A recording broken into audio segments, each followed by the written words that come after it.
So, hey buddy. So, welcome back to our channel. ఈరోజు మనం react router DOM గురించి discuss చేద్దాము. ఓకేనా? సో, ఇది చాలా ఇంపార్టెంట్ టాపిక్ అనమాట. Okay. So, first of all react router DOM అంటే ఏంటి అనేది చూద్దాము డిస్కషన్. ఓకే. ఏంటి అంటే ఈ రియాక్ట్ ఔటర్ డామ్ అనేది మనము ఒక పేజ్ నుంచి ఇంకొక పేజ్‌కి నావిగేట్ అవ్వడానికి హెల్ప్ అవుతదనమాట. ఓకే. సో, ఫర్ ఎగ్జాంపుల్ మనము ఫ్లిప్‌కార్ట్ గనుక తీసుకున్నట్లయితే ఇక్కడ మనం ఫ్లిప్‌కార్ట్ అంటే ఎగ్జాంపుల్ కింద తీసుకున్నట్లయితే, మనకి ఇక్కడ నావిగేషన్ బార్ ఉంది గదా! ఎగ్జాంపుల్ కింద ఇక్కడ తీసుకోండి. నేను సమ్ లైక్ మొబైల్ సెక్షన్‌కెళ్ళాలి. ఇక్కడ నేను క్లిక్ చేశా కదా! చూడండి, నేను హోమ్ పేజ్ నుంచి ఈ మొబైల్ సెక్షన్ పేజ్‌కి వచ్చా అనమాట. Okay. Which means I have navigated from one web page to another web page. Right. అంటే ఇలా మనము నావిగేట్ అవ్వడానికి అంటే వితిన్ ద వెబ్‌సైట్‌లో మన వెబ్‌సైట్‌లో ఒక పేజ్ నుంచి ఇంకొక పేజ్‌కి మనము నావిగేట్ అవ్వడానికి ఈ రియాక్ట్ ఔటర్ డామ్ అనేది హెల్ప్ అవుతదనమాట. ఓకే. ఇందులో మనకి పేజెస్ అనేవి ఉండవు కాబట్టి మనకి ఈ రియాక్ట్‌లో పేజెస్ అని కావు. మనకు ఉండేవి ఏంటి అంటే కాంపోనెంట్స్. ఓకే. రియాక్ట్ అనేది కాంపోనెంట్ బేస్డ్ ఆర్కిటెక్చర్ కాబట్టి మనకి ఒక కాంపోనెంట్ నుంచి ఇంకో కాంపోనెంట్‌కి మనకి నావిగేట్ అవ్వడానికి హెల్ప్ అవుతదనమాట. ఓకే. ఏది మనకి ఈ రియాక్ట్ ఔటర్ డామ్ అనేది. ఓకే. ఇప్పుడు మనం దాన్నే ఇక్కడ రాద్దాం. అంటే కోడ్ అనేది రాద్దాం దానికి. ఆల్వేస్ మనము రియాక్ట్ రౌటర్ డామ్ అనేది ఇన్‌స్టాల్ చేసుకోవాల్సి ఉంటుందనమాట. Actually it's a third party library. మనకి బై డిఫాల్ట్‌గా రియాక్ట్ అది ఎప్పుడైతే మనం ప్రాజెక్ట్ ఇన్‌స్టాల్ చేస్తామో అంటే ప్రాజెక్ట్ స్టార్ట్ పెడతామో అప్పుడు రియాక్ట్ రౌటర్ డామ్ అనేది రాదు. ఓకే. బై డిఫాల్ట్‌గా మనకి రియాక్ట్‌తో రాదనమాట. మనం ఏం చేయాలి అంటే మనము మళ్ళీ ఇన్‌స్టాల్ చేసుకోవాలి. ఓకే. ఇన్‌స్టాల్ చేసుకోవాలి అంటే మనకి ఇన్‌స్టాలేషన్ ప్రాసెస్ అనేది ఉంటుందనమాట. ఓకే. ఆ ఇన్‌స్టాలేషన్‌కి మనం వాడేదే మనము ఎన్‌పిఎం అని చెప్పేసి ఉంటుందనమాట. NPM. Okay. Node package manager. ఇదేం చేస్తదంటే మనకి ఇన్‌స్టాల్ చేసుకోవడానికి హెల్ప్ చేస్తదనమాట ఇది. ఓకే. ఈ ఎన్‌పిఎం అనేది ఎప్పుడొస్తది అంటే మనము నోడ్ ఇన్‌స్టాల్ చేసుకున్నప్పుడు. నేను beginning of the course okay. First దాంట్లో అంటే మనకి రియాక్ట్ సిరీస్ ఫస్ట్ వీడియో ఉంటుంది గదా! అందులో మనకి నోడ్ ఇన్‌స్టాల్ చేసినప్పుడు ఎన్‌పిఎం కూడా ఇన్‌స్టాల్ అవుతుంది అని మీకక్కడ ఆ రోజు చెప్పాననమాట. ఓకే. ఇప్పుడు కూడా చెప్తున్నా సేమ్. ఏంటి అంటే మనకి నోడ్ ఇన్‌స్టాల్ చేసుకున్నప్పుడు ఎన్‌పిఎం నోడ్ ప్యాకేజ్ మేనేజర్ అని చెప్పేసి ఇది వస్తుందనమాట. ఓకే. ఇది దేనికి అంటే మనకి డిఫరెంట్ ప్యాకేజెస్ డౌన్‌లోడ్ చేసుకోవడానికి హెల్ప్ అవుతదనమాట. ఓకే. ఈ డిఫరెంట్ ప్యాకేజెస్ అంటే ఏంటి అంటే మళ్ళీ ఓకే. మనకి some other coding related some packages ఉంటాయన్నమాట. ఓకే. ఆ కోడ్ అనమాట. ప్యాకేజ్ అంటే నథింగ్ బట్ ఏ కోడ్. ఆ కోడ్ ఏం చేస్తదంటే మనకి కంప్లీట్‌గా మనం ఫ్రమ్ ది స్క్రాచ్ నుంచి ఏదైనా ఫీచర్‌ని డెవలప్ చేయకుండా ఆల్రెడీ వాళ్ళు డెవలప్ చేసి ఉంటారు. మనం దాన్ని జస్ట్ ఇన్‌స్టాల్ చేసుకొని వాడుకోవచ్చనమాట. ఓకే. అలా ఆల్రెడీ ప్రీ బిల్డ్ చేసి ఉన్నట్లయితే దాన్ని మనము ప్యాకేజ్ అని చెప్పేసి అంటారు. ఓకే. ప్యాకేజ్ అంటారు లేదా లైబ్రరీ అనొచ్చు. ఓకే. అలా ఉంటుందనమాట. ఓకే. ఈ ఎన్‌పిఎం ప్యాకేజెస్ అనేవి మనకి చూడ్డానికి ఆల్రెడీ ప్రీ బిల్ట్‌గా ఉన్న ప్యాకేజెస్ చూడ్డానికి మనకి ఎన్‌పిఎం జేఎస్ అని చెప్పేసి ఉంటుందనమాట. ఓకే. మనకి వెబ్‌సైట్ ఉంటుంది. ఓకే. ఇందులో కనుక ఎళ్ళినట్లయితే మనకి మల్టిపుల్ ప్యాకేజెస్ కొన్ని లాక్స్, క్రోర్స్ ఆఫ్ ప్యాకేజెస్ ఉంటాయన్నమాట. లాక్స్ ప్యాకేజెస్ అయితే మాక్సిమం ఉంటాయి. క్రోర్స్‌లో ఉంటే తెలీదులే గానీ, బట్ లాక్స్‌లో అయితే ఉన్నాయి. ఓకే. ఇందులో మీరు ఏది గనుక సెర్చ్ చేసినా గానీ వచ్చేస్తది. మనకి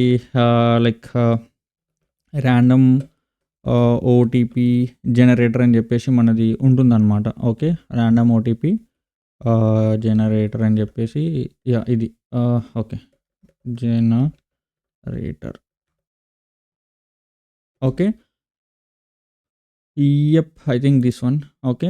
మనకి ర్యాండమ్ ఓటీపీ జనరేటర్ అని చెప్పేసి ఇదొక ప్యాకేజ్ అనమాట. Okay.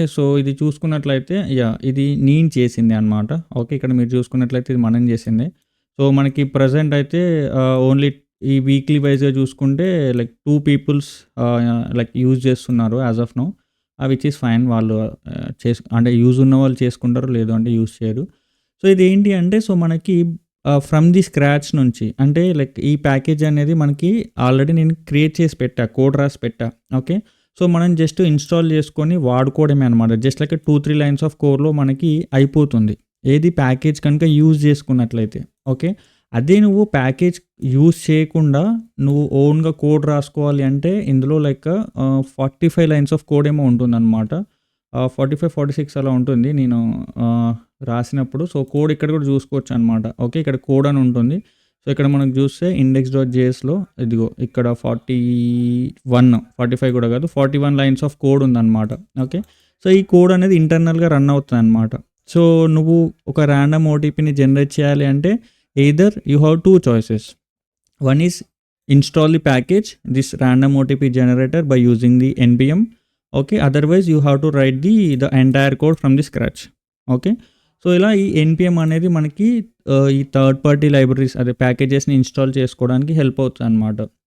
Okay.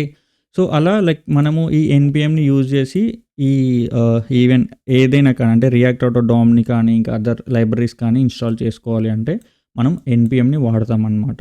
Okay. So, npm node package manager. So, దీనికి ఆల్టర్‌నేట్‌గా npm అనేది చాలా లైక్ అంటే చాలా స్లో ఉంటుంది. As well as the security ఉండదు. ఓకే. సో, దీనికి ఆల్టర్‌నేట్‌గా ఉన్నాయి మనకి లైక్ యార్న్ అని ఉంటుంది. ఓకే. యార్న్ అనేది కూడా ఒక package manager. Node package manager ఇది కూడా. దీనికి ఆల్టర్‌నేటివ్ అంటే npmకి ఆల్టర్‌నేటివ్ ఈ యార్న్ అన్నమాట. సో, యార్న్ కాకుండా ఇంకోటి pnpm అని ఉంటుంది మనకి. Okay. Performant node package manager. Okay. So, even this is better than npm and yarn. Okay. So, మనం కావాలి అనుకుంటే యార్న్ కూడా ఇన్‌స్టాల్ చేసుకోవచ్చు. pnpm కూడా ఇన్‌స్టాల్ చేసుకోవచ్చు. But as of now I'm using the npm. Okay. npmతో మనం ఏమైనా ప్యాకేజెస్‌ని ఇన్‌స్టాల్ చేసుకుందాము. ఓకే. ఇన్‌స్టాల్ చేసుకోవాలి అన్నా చేసుకోవచ్చు, రిమూవ్ చేసుకోవచ్చు, అప్డేట్ చేయవచ్చు. ఓకే. ప్రతీదీ మన ప్యాకేజ్ ఏదైతే ఉందో దాన్ని ఏదైనా చేయొచ్చు అనమాట. అంటే ఇన్‌స్టాల్ చేయొచ్చు, ఉన్న వెర్షన్‌ని మనకి ఒక వెర్షన్ ఉంటుందన్నమాట. ఆ వెర్షన్‌ని అప్డేట్ చేయొచ్చు. ప్లస్ ఉన్న ప్యాకేజ్‌ని అన్‌ఇన్‌స్టాల్ కూడా చేయొచ్చు మన ప్రాజెక్ట్ నుంచి. Okay. That is with the help of npm. Okay. So, ఇప్పుడు కూడా మనము ఇప్పుడు రియాక్ట్ ఆటో డామ్ యూజ్ చేయాలి అంటే ఫస్ట్ ఆఫ్ ఆల్ మనము డౌన్లోడ్ చేసుకోవాలి. అంటే ఇన్‌స్టాల్ చేసుకోవాలి. సో, ఇన్‌స్టాల్ చేసుకోవాలి అంటే సో, ఇక్కడ మీ ప్రాజెక్ట్ ఏదైతే రన్నింగ్‌లో ఉందో సో, అది రన్నింగ్‌లోనే ఉండనివ్వండి. సో, ఇక్కడ వచ్చేసి డబుల్ అంటే అదర్ ప్లస్ సింబల్ ఉంటుంది కదా! సో, ఇది npm రన్ డెవ్ అంటే మనకి లోకల్ సర్వర్ అనేది స్టార్ట్ అయిపోతుంది. ఓకే. సో, నెక్స్ట్ ఇక్కడ మీరు ప్లస్ సింబల్ కనుక ప్రెస్ చేసినట్లయితే మీకు ఇంకొక టెర్మినల్ అనేది ఓపెన్ అవుతదనమాట. ఓకే. సో, ఇక్కడ ఓపెన్ అయిన తర్వాత మీరేం చేయాలి అంటే ఓకే. సో, ఇక్కడ npm install. Okay. npm install అని చెప్పేసి అంటే ఇన్‌స్టాల్ చేయాలి కాబట్టి మనకది కమాండ్ అనమాట. సో, npm ఇన్‌స్టాల్ ఐ అయినా గానీ ఓకే అనమాట. ఐ అంటే short form of install. npm I okay. React router DOM అని చెప్పేసి మనకు ఉంటుందన్నమాట. ఓకే. సో, ఇది ఇన్‌స్టాల్ చేయండి. సో, ఇది ఇన్‌స్టాల్ చేస్తే మనకి ఇక్కడ ప్యాకేజ్.jsonలో మనకి ఇదిగో ఇక్కడ డిపెండెన్సీస్‌లో పడుతుందన్నమాట. ఓకే. సో, మనకి ఏమేం ప్యాకేజెస్ ఉన్నాయి అంటే bootstrap, react bootstrap, react DOM అని చెప్పేసి ఈ ప్యాకేజెస్ ఉన్నాయన్నమాట. ఓకే. సో, ఇప్పుడు అందులోనే మనకి ఈ రియాక్ట్ రౌటర్ డామ్ అనేది మనకొచ్చి ఇక్కడ ఇన్‌స్టాల్ అవుతుంది. ఓకే. ఇదిగోండి వచ్చింది. సో, ఈ రియాక్ట్ రౌటర్ డామ్ అనేది మనకి వచ్చేసిందనమాట. ఓకే. సో, ఇది మనకి నార్మల్‌గా ఉన్న ఇప్పుడు ఇన్‌స్టాలేషన్ అనేది ఉంటుందన్నమాట. సో, ఇది అయిపోయింది. ఇన్‌స్టాలేషన్ కూడా అయిపోయిందనమాట. ఓకే. సో, ఇప్పుడు మనము వర్క్ చేయాలి. దేనితోని ఈ రియాక్ట్ రౌటర్ డామ్‌తో వర్క్ చేయాలి. ఓకే. సో, వర్క్ చేయాలి అంటే మనకి డిఫరెంట్ కాంపోనెంట్స్ అనేవి కావాలన్నమాట. ఎందుకంటే మనకి ఒక కాంపోనెంట్ నుంచి ఇంకొక కాంపోనెంట్‌కి మూవ్ అవ్వాలి. కాబట్టి సో, మనకి అన్నీ ఓకే అంటే కోడ్ అంతా మనం ఒకే కాంపోనెంట్‌లో అయితే రాయలేము. Okay. So, it's very hard to maintain the code. Okay. So, కాబట్టి మనం ఏం చేసాము అంటే ఇప్పుడు సెపరేట్‌గా కాంపోనెంట్స్ అని చెప్పేసి ఓకే. సో, ఒక ఫోల్డర్ క్రియేట్ చేసి ఇందులో నేను మళ్ళీ సెపరేట్‌గా ఫోల్డర్స్ క్రియేట్ చేస్తాను అనమాట. ఓకే. సో, ఫర్ ఎగ్జాంపుల్ నా దగ్గర ఒక లాగిన్ ఉందనుకోండి. ఓకే. లాగిన్. ఓకే. ఈ లాగిన్‌కి నేను లాగిన్ కోడ్ రాస్తా. అంటే login component. Okay. So, login dot JSX. Okay. So, ఇందులో నేను లైక్ నార్మల్‌గా లాగిన్ పేజ్ ఏమైతే ఉంటుందో సో, అది నేను చేసేస్తా అనమాట. ఓకే. సో, ఇక్కడ ఫర్ ఎగ్జాంపుల్ నేను హెడింగ్ 1లో సో, ప్లీజ్ లాగిన్ అని చెప్పి రాస్తా. ఓకే. సో, ఇక్కడ మనకి ఇన్‌పుట్ ఫీల్డ్స్ ఉంటాయి కదా! సో, ఇన్‌పుట్ రాసేసి అవునా? సో, ఇక్కడ లైక్ మళ్ళీ input so, one is for email type email and placeholder will be okay. Enter your email అని చెప్పేసి ఓకే. చేసేస్తా. అండ్ అలానే ఇక్కడ కూడా పాస్వర్డ్. ఓకే. సో, పాస్వర్డ్ అనేది సో, ఇదొక టైపు. సో, ఇది ప్లేస్ హోల్డర్ వచ్చేసి ఎంటర్ యువర్ పాస్వర్డ్ అని చెప్పేసి ఉంది కదా! సో, ఇది లాగిన్ పేజ్ అనమాట. ఓకే. సో, అలానే మనకి ఒక బటన్ అనేది కావాలి. ఓకే. సో, ఇక్కడ బటన్ ఓకే. లాగిన్ అని చెప్పేసి ఇలా ఉందనుకోండి. ఓకే. సో, ఇది మనకుంది. సో, ఇప్పుడు మనం దీన్ని ఇంపోర్ట్ చేయొద్దనమాట. అంటే ఇక్కడ డైరెక్ట్‌గా తీసుకొచ్చి ఇక్కడ ఇంపోర్ట్ చేసి డైరెక్ట్‌గా పెట్టొద్దు. అంటే ఇంపోర్ట్ చేసుకోవచ్చు. బట్ డైరెక్ట్‌గా మనము ఈ లైక్ యాప్ డాట్ జేఎస్ఎక్స్‌లో పెట్టేసినట్లయితే మనకి అన్నీ ఒకే దగ్గర కనిపిస్తాయన్నమాట. ఓకే. సో, మీరిక్కడ చూసినట్లయితే ఇలా పెట్టేసాననుకోండి. సో, మనకిది కనిపిస్తుంది. Okay. So, as of now which is fine. But మనకి ఇది ఇలా డైరెక్ట్ కనపడొద్దు. మనకేదైనా బటన్ ఇక్కడ బటన్ గనుక ఉన్నట్లయితే దాని మీద క్లిక్ చేస్తే లాగిన్ పేజ్‌కి వెళ్ళేలాగా చేయాలి. రైట్. యాహ్! అలా చేయొచ్చు. సో, ఫస్ట్ ఆఫ్ ఆల్ మనం ఏం చేద్దాము అంటే ఇంకొక పేజ్ అలా అంటే home page, login page, sign up పేజ్‌ని క్రియేట్ చేద్దాం. ఓకేనా. సో, ఇప్పుడు లాగిన్ అయింది. అలానే మనకి సైన్ అప్ కూడా కావాలి అనుకోండి. సో, మనం ఏం చేద్దాము అంటే ఇక్కడే సైన్ అప్ అని చెప్పి ఒక ఫోల్డర్. ఇందులో మనకి సైన్ అప్‌కి సెపరేట్‌గా మళ్ళీ కాంపోనెంట్ అనమాట. Okay. Sign up dot JSX. Okay. So, ఈ కోడ్ ఏదైతే ఉందో సేమ్ కోడ్ ఇక్కడ తీసుకొచ్చి సైన్ అప్‌లో కూడా ఎయొచ్చు. ఓకే. సో, ఇక్కడ లాగిన్‌కి బదులుగా ఉందే మనకి సైన్ అప్ అనమాట. ఓకే. సైన్ అప్ అని చెప్పి రాసేసుకొని ఈ సైన్ అప్‌ని తీసుకొచ్చి ఇక్కడ పెట్టేసేయండి. ఓకే. సో, ఇక్కడ వీటితో పాటు మనకి ఎక్స్ట్రాగా ఫోన్ నంబర్ కూడా అడుగుదాము. Okay. So, password type number. Okay. So, placeholder వచ్చేసి okay. Enter your number, phone number. Okay. Something like that. Okay. So, ఇప్పుడు దీన్ని కూడా మనము లైక్ ఇక్కడ ఇంపోర్ట్ చేసుకుందాం అనమాట. Okay. As of now import చేసుకోవాలి. బట్ తర్వాత చూపిస్తాను నీకు ఎలా చేయాలి అని చెప్పేసి. So, as of now import చేసుకోండి. ఓకే. ఇలా చేసేసుకొని మనకి ఇక్కడ ఇలా పెట్టేసినట్లయితే సో, యాజ్ ఆఫ్ నౌ ఇలా పెట్టేయండి. బట్ ఇది యాక్చువల్లీ ఈ ఇలా పెట్టొద్దు. But as of now it's okay. So, మనకి లాగిన్, సైన్ అప్ ఒకే దగ్గర కనిపిస్తున్నాయి. రైట్. బట్ ఇలా కనపడొద్దు. మనకి సెపరేట్ పేజెస్‌లో కనపడాలి. రైట్. యాహ్! సో, అలా కనపడాలి అంటే సో, మనకి ఏం చేయాలి అంటే ఇప్పుడు మనము అంటే ఇంకా కాంపోనెంట్స్ క్రియేట్ చేద్దాము. యాజ్ ఆఫ్ నౌ ఇది ఇలా ఉండనివ్వండి. ఓకే.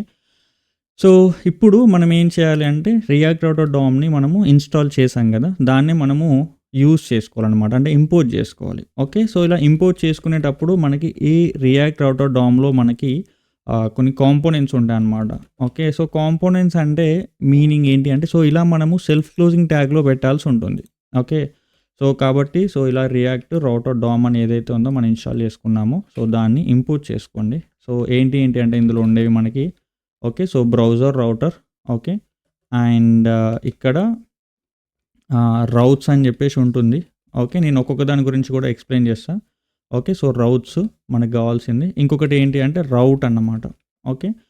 సో, ఈ 3 థింగ్స్ అనేవి కావాలి. Okay. So, first of all మనకి బ్రౌజర్ రౌటర్ అనేది ఏంటి అంటే సో, పేరెంట్ వ్రాపర్ అన్నమాట. ఓకే.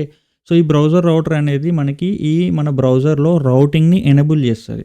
ఓకే. సో, ఈ రౌటింగ్ అంటే ఏం లేదు. ఒక పేజ్ నుంచి ఇంకొక పేజ్‌కి ఇక్కడ మనకి మూవ్ అయిన ప్రతిసారి మనకి ఈ యూఆర్ఎల్ అనేది చేంజ్ అవుతూ వస్తుందన్నమాట. దాన్ని రౌట్ అంటారు యాక్చువల్లీ. ఓకే. సో, దానికోసం మనకి బ్రౌజర్ రౌటర్ అనేది దాన్ని ఎనేబుల్ చేస్తదనమాట. ఓకే. సో, ఇప్పుడు ఇది కాంపోనెంట్. ఎప్పుడైనా గానీ కాంపోనెంట్స్ అనేవి ఇలా క్యాపిటల్ లెటర్‌తో స్టార్ట్ అవుతాయన్నమాట. ఓకే. సో, ఇప్పుడు ఈవెన్ మనకి లాగిన్, సైన్ అప్ కూడా కాంపోనెంట్సే అనమాట. సో, కాబట్టి ఇక్కడ మనకి ఈ లెటర్స్ అనేవి క్యాపిటల్ లెటర్‌లోనే ఉండాలి. మీరు లోవర్ లెటర్స్‌తో రాస్తే మాత్రం అది కనపడదు. Okay. So, try it out కావాలి అంటే. ఓకే. సో, ఇక్కడ మనకి ఈ బ్రౌజర్ రౌటర్ అనేది తీసుకొచ్చి దీన్ని మనం వ్రాపర్ లాగా పెట్టాల్సి ఉంటుందన్నమాట ఇలా. ఓకే. సో, ఇలా పెట్టడం ద్వారా అంటే ఓపెనింగ్ అండ్ క్లోజింగ్ బ్రేస్ లాగా ఇక్కడ చూడండి నేను ఓపెనింగ్ అండ్ క్లోజింగ్ బ్రేస్ లాగా పెట్టా. ఓకే. పెట్టేసి ఈ మధ్యలో మనము డివ్ తీసేసి దాని ప్లేస్‌లో రీప్లేస్ చేశా అనమాట. ఓకే. సో, ఇలా పెట్టడం ద్వారా ఏమవుతది అంటే సో, మనకి లైక్ ఈ రౌటింగ్ అనేది ఎనేబుల్ అవుతదనమాట. ఓకే.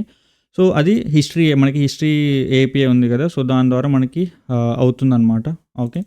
సో, ఇందులో మనకి నెక్స్ట్ వచ్చేసి ద రౌట్స్ అని చెప్పేసి ఉంటుంది. ఈ రౌట్స్ కూడా మనం ఏం చేయాలంటే ర్యాపర్ లాగా పెట్టాలి ఇది కూడా. ఓకే. సో, ఇది మనకి రౌట్స్ స్పెసిఫిక్‌గా రౌట్స్ ఉంటాయి కదా! ఒక్కొక్క రౌట్‌ని మనకి హ్యాండిల్ చేయడానికి ఈ రౌట్స్ అనేది హెల్ప్ అవుతుంది. Okay.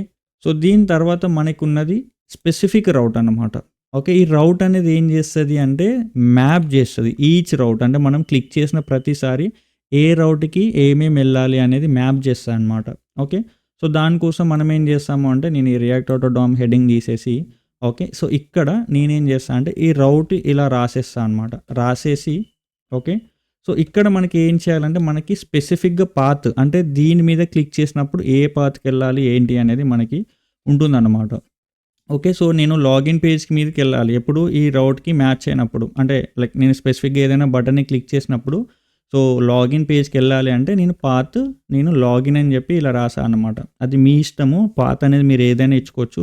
Login page, okay. Login server ఏదైనా ఒకటి అలా రాసుకోండి. నేమ్ గాని ఏదైనా. ఓకే. నేమ్ ఏదైనా గాని రాసుకోవచ్చు. నేనైతే లాగిన్ అని చెప్పి రాసా. ఇది పాత్. ఓకే. సో, ఇక్కడ మనకి కాంపోనెంట్ అనేది ఉండాలి కాబట్టి సో, దాన్ని మనం ఇక్కడ ఎలిమెంట్ అని చెప్పి ఇంకొక మనకి యాట్రిబ్యూట్ ఉంటుందన్నమాట. ఓకే. సో, ఈ యాట్రిబ్యూట్‌తో మనం ఇలా అంటే ఆ ఎలిమెంట్ అనే యాట్రిబ్యూట్‌తో రాసేసి ఈ ఎలిమెంట్ ఏదైతే ఉందో ఇందులో మనము ఈ లాగిన్ కాంపోనెంట్ ఏదైతే ఉందో ఓకే. సో, దీన్ని తీసుకొచ్చి ఇక్కడ మనము ఇలా సేమ్ మనం సెల్ఫ్ క్లోజింగ్ ట్యాగ్ లాగా పెట్టేస్తే క్లోజ్ అన్నమాట. ఓకే. సో, ఇలా మనకి నార్మల్‌గా ఈ యొక్క పాత్ అనేది వచ్చేసింది. ఓకే. సో, ఇక్కడ మీరు చూసుకున్నట్లయితే మనకేం కనిపియట్లేదు. రైట్. ఇక్కడ మనకేం ఎర్రర్ రాలేదు. బట్ ఇక్కడ మనకేం కనిపియట్లేదు. ఎందుకు అంటే ఇది హోమ్ పేజ్ అనమాట. హోమ్ పేజ్ అంటే ఏం లేదు. ఇక్కడ మనకి నార్మల్‌గా దీన్ని లైక్ బై డిఫాల్ట్‌గా లోకల్ హోస్ట్ 5173 రీచ్ అయినప్పుడు అంటే మనం ఓపెన్ చేసినప్పుడు మనకిక్కడ ఏమీ లేదన్నమాట. అంటే దాని పాత్‌కు మ్యాచ్ అయ్యే విధంగా మనకి ఏమీ అంటే ఏ కాంపోనెంట్ కూడా లేదు. ఏది హోమ్ పేజ్‌కి మ్యాచ్ అయ్యే కాంపోనెంట్ అనమాట. ఓకే. సో, దానికోసం మనం ఏం చేయాలి అంటే ఇక్కడ మనం కాంపోనెంట్స్‌లోనే హోమ్ అని చెప్పి రాసేసి okay. Home page which is like an home page. Okay. So, ఇలా హోమ్ డాట్ జేఎస్ఎక్స్ అని చెప్పి రాసేసుకొని సో, ఇక్కడ మనము ఆర్ఏఎఫ్‌సి ఓకే. సో, ఇక్కడ దీన్ని ఏం చేద్దాము అంటే హెడింగ్ 1లో okay. Welcome to home page అని చెప్పేసి ఇలా రాయండి. ఓకే. సో, దీన్ని ఇంపోర్ట్ చేసుకోండి యాప్‌లో. ఇది కూడా కావాలి మనకి. ఓకే. సో, ఇలా ఇంపోర్ట్ అని చెప్పి రాసి హోమ్ అని చెప్పి రాసేసుకొని ఓకే. సో, ఈ హోమ్ పేజ్ అనేది మ్యాచ్ అవ్వాలంటే ఫర్ ది ఫస్ట్ టైం ఏమున్నా లేకున్నా హోమ్ పేజ్ అనేది కనపడాలి కాబట్టి సో, మనం టాప్‌లోనే ఇలా రౌట్ అని చెప్పి రాసేసి సేమ్ ఇంకా ఈ రౌట్‌తో మ్యాప్ చేస్తామన్నమాట ఏదైనా గానీ. ఓకే. సో, ఇలా పాత్ అని చెప్పి ఇది హోమ్ పేజ్ అనమాట. స్లాష్ అని చెప్పి రాస్తాము. స్లాష్ అంటే మనకి హోమ్ పేజ్ మనకి దేనికి మ్యాచ్ అవ్వదనమాట రౌటింగ్. అంటే బై డిఫాల్ట్‌గా మనకి లోకల్ హోస్ట్ 5173 అంటే ఓపెన్ చేసినప్పుడు ఈ ఎలిమెంట్ అనేది మనకి రెండర్ అవుతాయన్నమాట. అంటే ఈ హోమ్ అనే కాంపోనెంట్ ఏదైతే ఉందో అది రన్ అవుతదనమాట. సో, ఇప్పుడు మనకి ఏం మ్యాచ్ అవ్వలేదు. ఇది హోమ్ పేజ్ కిందకి వస్తదనమాట. ఓకే. సో, కాబట్టి మనకి వెల్కమ్ టు హోమ్ పేజ్ అనే కాంపోనెంట్ అనేది ఇప్పుడు కనిపిస్తుంది. ఓకే. సో, నెక్స్ట్ మనం లాగిన్ అని చెప్పేసి వెళ్ళినాం అనుకోండి. సో, చూడండి ఇప్పుడు మనకి ఇక్కడ ఏంటి అంటే యూఆర్ఎల్ ఉంది కదా! సో, ఇక్కడ వచ్చేసి /లాగిన్ అని చెప్పి రాసా అనుకోండి. సో, మనకి లాగిన్‌కి వెళ్తాం అనమాట. మూవ్ అయినాం. అంటే ఒక పేజ్ నుంచి ఇంకొక పేజ్‌కి మూవ్ అయినాం అన్నమాట ఇది. ఓకే. సో, అలానే మనకి సైన్ అప్ కూడా కావాలి కదా! సో, ఇక్కడనే మనం ఏం చేద్దాము అంటే కోడ్ ఇక్కడ ఓకే. సో, దీన్ని కాపీ చేసి ఇక్కడ సైన్ అప్ పెడదాము. ఓకే. లాగిన్‌కి బదులుగా సైన్ అప్ పెట్టేసి ఇక్కడ లాగిన్‌కి రీప్లేస్ చేసేద్దాం ఇక్కడ. సో, చేసినట్లయితే ఇప్పుడు చూడండి నేను లాగిన్ పేజ్‌లో ఉన్నాను. ఓకే. ఇప్పుడు నేను సైన్ అప్ అని చెప్పి ఇక్కడ ఈ నేమ్ ఏదైతే రాసానో అదే నేమ్‌ని నేను ఇక్కడ రాసినట్లయితే ఓకే. నేను సైన్ అప్ పేజ్‌కి వెళ్తాను అనమాట. సైన్ అప్ పేజ్‌కి వచ్చాం మనం. బట్ ఇక్కడ ఇది ఓకే. ఫైన్. బట్ మనకి యూజర్ అనేవాడు ఇక్కడ వానికి తెలీదు కదా! ఏ పేజ్ ఏంటి ఇచ్చాము కోడ్‌లో అనేది తెలీదు కదా! వాడు ఇక్కడ వచ్చి అయితే ఏం చేంజ్ చేయలేడు కదా! కాబట్టి మనకి బటన్స్ ఉండాలి. ఓకే. సో, క్లిక్ చేసినప్పుడు ఒక్కొక్క పేజ్‌కి వెళ్ళేటట్టు బటన్స్ ఉండాలి. అవునా? లింక్స్ ఉండాలి. Navigation links. రైట్. సో, దానికోసం మనకి ఏంటి అంటే సో, మనం ఒక హెడర్ అయినా క్రియేట్ చేయొచ్చు. లేదా ఇక్కడైనా డైరెక్ట్‌గా మనం అన్ఆర్డర్ లిస్ట్ అనేది క్రియేట్ చేయొచ్చు. బట్ బెటర్ ఏంటి అంటే నేను ఒక హెడర్‌ని క్రియేట్ చేస్తాను. ఓకే. సో, ఇక్కడ ఏంటి అంటే ఒక హెడర్. ఓకే. సో, హెడర్ అనేది మనకి కామన్‌గా ఉంటుంది. ఓకే. సో, ఇక్కడ వచ్చేసి header is a common thing అంటే common component. Okay. So, header dot JSX అని చెప్పి రాసేసి ఇక్కడ ఆర్ఏఎఫ్‌సి ఓకే. సో, అంటే రియాక్ట్ ఫంక్షనల్ కాంపోనెంట్ ఎక్స్‌పోర్ట్ అనమాట. ఓకే. సో, ఇది లైక్ మనకి ఒక డివిజన్ తీసుకొని ఓకే. మనకి ఇక్కడ హెడర్‌లో ఏముంటాయంటే మన logo okay. Company like Flipkart అని చెప్పి మనం రాసుకోండి అలా. ఓకే. సో, పేరు అలా. ఓకే. సో, దీంతో పాటు మనకి లింక్స్ ఉండాలి యాక్చువల్లీ. ఓకే. సో, మనకి లింక్స్ కోసం మనం ఎప్పుడైనా కానీ అన్ఆర్డర్ లిస్ట్‌ని వాడతాం అనమాట. ఓకే. సో, మనకి యాక్చువల్లీ యాంకర్ ట్యాగ్ అనేది నావిగేట్ అవ్వడానికి హెల్ప్ అవుతది కదా! సో, ఇక్కడేమో మనకి ఇది లాగిన్ అవునా? లేదా హోమ్ పేజ్ పెడదాం ఫస్టు. హోము అవునా? సేమ్ ఇదే కాపీ చేసుకొని పేస్ట్ చేయండి. తర్వాత ఇదొకటి. సో, ఇక్కడ ఏంటి అంటే హోమ్ ఒకటి, తర్వాత లాగిన్‌కి ఒకటి ప్లస్ సైన్ అప్‌కి ఇంకొకటి. రైట్. సో, ఇలా మనకి 3 లింక్స్ ఉన్నాయి. రైట్. బట్ ఇక్కడ మనకి యాంకర్ ట్యాగ్ అనేది ఏంటి? ఇక్కడ లింక్ పేజ్ తీసుకుంటుంది. అంటే పర్టిక్యులర్‌గా హెచ్టీఎంఎల్ పేజ్‌ని తీసుకుంటుంది. రైట్. ఇక్కడ మనకి పేజ్ అనేది లేదు. అంటే HTML పేజ్ అనేది కాదు మనది. అవునా? మనది ఏంటి అంటే కాంపోనెంట్ .jsx అని ఉంది. కాబట్టి ఇక్కడ ఏంటి అంటే మనకి యాంకర్ ట్యాగ్ అనేది పనిచేయదనమాట ఇక్కడ. ఓకే. సో, ఇక్కడ డైరెక్ట్‌గా మనకి లింక్ ఇవ్వడానికి రాదు. ఇక్కడ even if you try to give ఇక్కడ మనకేం పాపప్స్ ఇక్కడ మీరు header.jsx అని చెప్పి రాసినా గానీ ఏం రాదనమాట. ఓకే. సో, కాబట్టి ఇక్కడ మనకి ఎప్పుడైనా గుర్తుపెట్టుకోండి యాంకర్ ట్యాగ్స్ అనేవి ఇక్కడ లైక్ ఇలా వర్క్ చేయవు. అంటే వేరే ఫ్లోలో అయితే వర్క్ చేస్తాయి. ఏదైనా వేరే డౌన్‌లోడ్ పెట్టుకోవాలి అనుకుంటే యాంకర్ ట్యాగ్స్ పనిచేస్తాయి. బట్ యాజ్ ఆఫ్ నౌ ఇక్కడ మనకి ఒక కాంపోనెంట్ నుంచి ఇంకో కాంపోనెంట్‌కి లింక్ ఇవ్వాలి అంటే యాంకర్ ట్యాగ్స్ అనేవి ఇక్కడ యూజ్ ఉండవన్నమాట. ఓకే. సో, ఇక్కడ ఉండకుంటే మనం ఏం చేయాలంటే ఈ యూజ్ లేదు కాబట్టి సో, దీనికి ఆల్టర్‌నేటివ్‌గానే మనకి ఏమి ఉంటుంది అంటే మనకి రియాక్ట్ ఆటో డామ్‌లో లింక్ అనే ఒక ట్యాగ్ ఉంటుందన్నమాట. ఓకే. సో, మనం ఏం చేయాలంటే దాన్ని ఇంపోర్ట్ చేయాలి. ఇంపోర్ట్ లింక్ అని చెప్పేసి ఉంటుంది. ఓకే. సో, ఇలా లింక్ అని చెప్పేసి దీన్ని లైక్ ఇంపోర్ట్ చేసేసుకొని ఈ లింక్ అనేది లైక్ మనం ఏం చేయాలంటే ఇలా ఓపెనింగ్ అండ్ క్లోజింగ్ ట్యాగ్ లాగా రాయాల్సి ఉంటుందన్నమాట. ఓకే. సో, ఇప్పుడు ఏదైతే ఉందో ఇది నేను యాంకర్ ట్యాగ్ ఉంది కదా! సో, యాంకర్ ట్యాగ్‌ని తీసేసి ఓకే. సో, ఇది మళ్ళీ రాయాల్సి ఉంటుంది. సో, ఇప్పుడు ఏం చేయాలంటే ఈ లింక్ ట్యాగ్‌ని మనం ఇలా రాయాల్సి ఉంటుందన్నమాట. ఓపెనింగ్ అండ్ క్లోజింగ్ ట్యాగ్ లాగా రాసి ఇక్కడ హోమ్ అని చెప్పి రాయాలి. Okay. Same for the login as well. Okay. First ఇది రాయండి. లింక్ ట్యాగ్ రాసిన తర్వాత నేను చెప్తాను. అన్నిటికి లింక్ ట్యాగ్ రాసేద్దాము. ఓకే. ఈ లింక్ ట్యాగ్ అనేది మనకి లింక్ చేస్తదనమాట. అంటే ఏ పేజ్‌కి ఓకే. నేను చెప్తా 1 మినిట్. ఫస్ట్ ఇది రాయండి. ఓకే. సో, ఇక్కడ లింక్ ట్యాగ్. ఓకే. సో, ఇలా వచ్చిన తర్వాత ఈ లింక్ అనేది ఏం చేస్తదంటే ఇక్కడ మనం మ్యాప్ చేస్తున్నాం కదా! అంటే ఈ స్పెసిఫిక్ పాత్ అనేది.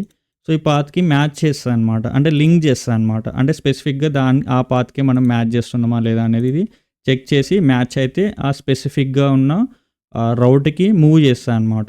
ఓకే. సో, ఇక్కడ మనకి ఏంటి అంటే 2 అని చెప్పేసి ఉంటుందనమాట.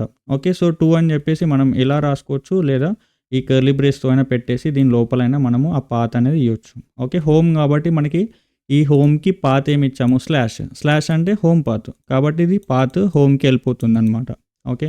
సో, నెక్స్ట్ మనం లాగిన్ మీద క్లిక్ చేసినప్పుడు లాగిన్‌కెళ్ళాలి కదా! సో, కాబట్టి ఇక్కడ మనం ఏం చేయాలి అంటే 2 అని చెప్పి రాసేసి ఓకే. సో, 2లో /లాగిన్ అని చెప్పేసి రాసుకున్నట్లయితే మనకి లాగిన్‌కి వెళ్ళిపోతుందనమాట. ఓకే. సో, ఇక్కడ కూడా మనము 2 అని చెప్పి రాసేసి ఇక్కడ సైన్ అప్‌ని క్లిక్ చేసినప్పుడు స్లాష్ డాట్ పెట్టొద్దు. డైరెక్ట్ స్లాష్ పెట్టేసి ఈ మ్యాచ్ ఏదైతే ఉంటుందో మ్యాచింగ్ పాత్. సో, ఈ పాత్‌ని మనం ఇక్కడ ఇవ్వాల్సి ఉంటుందనమాట. ఓకే. ఈ స్లాష్ ఎక్కువబడింది. ఇదనమాట. So, which is fine. But ఇది మనకి కనిపియట్లేదు. ఎక్కడ మనకి హోమ్ పేజ్‌లో ఇక్కడ కనపడాలి. రైట్. సో, కనపడాలి అంటే మనం ఏం చేస్తాము అంటే దీన్ని ఇంపోర్ట్ చేసుకోవాల్సి ఉంటుందనమాట. ఓకే. సో, ఇక్కడ వచ్చేసి import header from components header.jsx. Okay. So, ఇక్కడ దీన్ని ఏంటి అంటే మనము ఇక్కడ దీనికి స్పెసిఫిక్‌గా రౌట్ అని చెప్పి ఇవ్వొద్దు. ఓకే. ఎందుకు అంటే ఇలా ఇచ్చామనుకోండి దీన్ని మళ్ళీ యాక్సెస్ చేయాలి అంటే మనం మళ్ళీ ఆ స్పెసిఫిక్ పాత్‌కి వెళ్ళాల్సి ఉంటుందన్నమాట. బట్ అలా వెళ్ళొద్దు ఇది. ఓకే. హెడర్ అనేది కామన్‌గా అన్ని రౌట్స్‌కి యాక్సెస్ ఉండాలి. అన్ని రౌట్స్‌కి అంటే ఈవెన్ హోమ్ పేజ్‌లో అయినా, లాగిన్ పేజ్‌లో అయినా, సైన్ అప్ పేజ్‌లో అయినా కామన్‌గా ఉండాలి. కాబట్టి కామన్ హెడర్ అనేది అన్నిటికీ అవైలబుల్ ఉంటుంది కాబట్టి సో, మనము ఇక్కడ బ్రౌజర్ రౌటర్ మధ్యలో మనం ఇలా పెట్టేసినట్లయితే so, it's going to be it's going to be common for all the headers. But ఇక్కడ చూడండి. సో, మనకి హెడర్ అనేది మనకి అసలు ప్రాపర్‌గా లేనే లేదు. అంటే సమ్ స్టైల్స్ అనేవి లేవన్నమాట. కాబట్టి మనం స్టైల్స్ యాడ్ చేయాలి అంటే సో, ఇక్కడ మనకి ఆల్రెడీ నేను ఏం చేశానంటే బూట్‌స్ట్రాప్ ప్రీవియస్‌గానే మనకి ఇన్‌స్టాల్ చేసుంది. ఓకే. సో, నేను ఆ బూట్‌స్ట్రాప్‌ని యూజ్ చేస్తా. ఓకే. సో, మనకి లైక్ ఏంటి అంటే ఇక్కడ డిస్‌ప్లే ఫ్లెక్స్ వాడదాము. Okay. So, class dflex. Okay. So, justify content around. Okay. So, తర్వాత align items center. Okay. Center అనమాట. Okay. So, which is fine. అలానే మనకి ఇది ప్రాపర్‌గానే ఉంది. అలానే మనకు కావాలి అంటే ఇక్కడ BG maybe primary or like warning అని చెప్పేసి ఏదో ఒకటి అలా రాయండి. Okay. And also text to white ఇవ్వండి. Text to white that will be okay. And ఇక్కడ ఇవి ఏవైతే మనకి లింక్స్ ఉన్నాయో ఈ లింక్స్ అనేవి సేమ్ మనకి యాంకర్ ట్యాగ్ లాగానే వస్తాయి. ఎందుకంటే అది లింక్. ఈ లింక్ అనేది ఇంటర్నల్‌గా వాళ్ళు యాంకర్ ట్యాగ్ కిందకి కన్వర్ట్ చేస్తారనమాట. సో, అది మ్యాటర్. సో, ఇప్పుడు ఇవి మనం లైక్ ప్రాపర్‌గా డిజైన్ చేద్దాం. అంటే మళ్ళీ లైక్ ఇవి కూడా లింక్స్ లాగా లైన్‌గా పెట్టేద్దాము. సో, దానికోసం ఇక్కడ వచ్చేసి dflex. ఓకే. సో, ఇక్కడ జస్టిఫై కంటెంట్ పనిచేయదు ఇక్కడ. ఎందుకంటే ఆల్రెడీ పైన స్పేస్ తీసుకుంటుంది. సో, కాబట్టి ఇక్కడ మనం ఏం చేద్దాము అంటే సో, ఈ లింక్స్‌కి ఒకటేసారి క్లాసెస్ యాడ్ చేద్దాము. Okay. MS margin start 2. Okay. So text decoration మనకి నన్ అని చెప్పేసి ఉంటుంది. ఓకే. సో తర్వాత లిస్ట్ అన్‌స్టైల్ అని చెప్పేసి అంటే మనకి బుల్లెట్ పాయింట్స్ అనేవి పోతాయి అన్నమాట. Okay. List unstyled. Okay. Unstyled లిస్టా? ఓకే. ఈ లిస్ట్ అన్‌స్టైల్ అనేది పోవట్లేదు. బట్ నార్మల్‌గా అయితే పోవాలి. ఓకే. Let me see. ఇక్కడ కాకుండా ఓకే. లిస్ట్ అన్‌స్టైల్ దీనికి కాదు. మనకి లిస్ట్‌కి పెట్టాలి. మనం యాంకర్ ట్యాగ్‌కి పెట్టాము. సో అది మ్యాటర్ అనమాట. సో దానివల్ల ఇష్యూ వస్తుంది. ఇది తీసుకెళ్ళి సో మనకి ఇక్కడ పెట్టినా నడుస్తుంది. మనకి యెప్. ఓకే.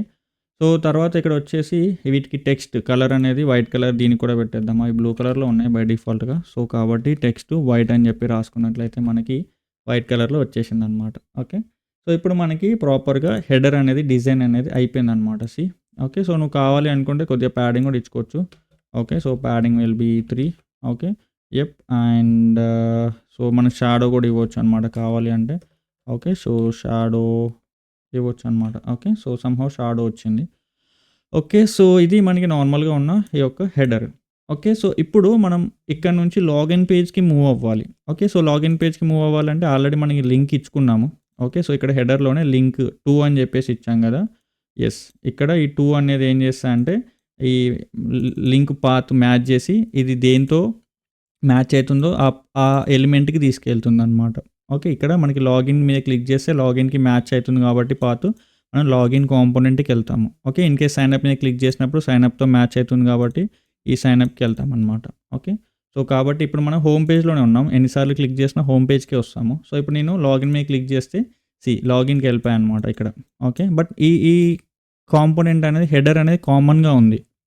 ఓకే. ఎందుకంటే మనము ఇక్కడ పైన పెట్టడం ద్వారా దీనికి స్పెసిఫిక్‌గా రౌట్ ఏం ఇవ్వలేదు కాబట్టి సో ఇదేంటి అంటే so it's always going to B a common for everything. Everything అంటే ఈ లాగిన్‌కైనా, సైన్ అప్‌కైనా, హోమ్‌కైనా ఇంకా మనం ఏం క్రియేట్ చేసినా అన్నిటికి ఈ హెడర్ అనేది కామన్‌గా ఉంటుందన్నమాట. సో ఇప్పుడు నేను సైన్ అప్ మీద క్లిక్ చేశాను అనుకోండి. సో సైన్ అప్ మీద వెళ్ళిపోయింది. సో ఇది ఓకే. స్టైల్స్ అనేవి మనం మెల్లిగానైనా రాసుకోవచ్చు which is fine. But purpose వచ్చేసి వీటిని స్టైల్స్ కాదు. మన పర్పస్ ఏంటి అంటే సో మనం రియాక్ట్ ఆటో డామ్ నేర్చుకుంటున్నాం కాబట్టి సో ఇది నావిగేషన్ అనేది ఇలా పనిచేస్తుందన్నమాట. ఓకే. So yeah! ఇది లైక్ మీకు ఇన్ కేస్ ఏదన్నా అబౌట్ అస్ కూడా రాయాలి అనుకోండి. సో మీరేం చేయాలి అంటే కాంపోనెంట్ ఒకటి క్రియేట్ చేయాలి. Okay. For example you want to add about us. Okay. About us అనే కాంపోనెంట్ ఇక్కడ వాడాలి. ఓకే. సో నువ్వేం చేయాలి అంటే ఇక్కడ అది మీరు టాస్క్ కింద చేయండి ఈరోజు. ఏంటి అంటే ఇక్కడ అబౌట్ అస్ అని చెప్పి ఒక కాంపోనెంట్ రాసి, ఒక ఫోల్డర్ కాంపోనెంట్ రాసి, దాన్ని ఇక్కడ యాప్.js6కి ఇంపోర్ట్ చేసుకొని, దానికి ఒక పాత్ రాసి అంటే ఒక రౌట్ రాసి ఓకే. సో ఈ హెడర్‌లో యాడ్ చేయండి. అబౌట్ అస్ అని చెప్పి ఈ హెడర్‌లో యాడ్ చేస్తే మనకి సింక్ అయితదనమాట. Okay. So this is how the basic React auto DOM is. Okay. మనకి బేసిక్‌గా ఉండే రియాక్ట్ ఆటో డామ్ ఇది. సో రేపు మనము డైనమిక్ యూఆర్ఎల్స్ అంటే ఏంటి? సో డైనమిక్ పాత్స్ మనం ఎలా యాడ్ చేయాలి ఏంటి అనేది మనం రేపటి క్లాస్‌లో డిస్కస్ చేద్దాం. Okay. So until then take care. Have a nice day and please subscribe to my channel. Yeah, share it with your friends and if you have any questions feel free to ask me. Yep. Thank you so much. Have a nice day. Bye bye.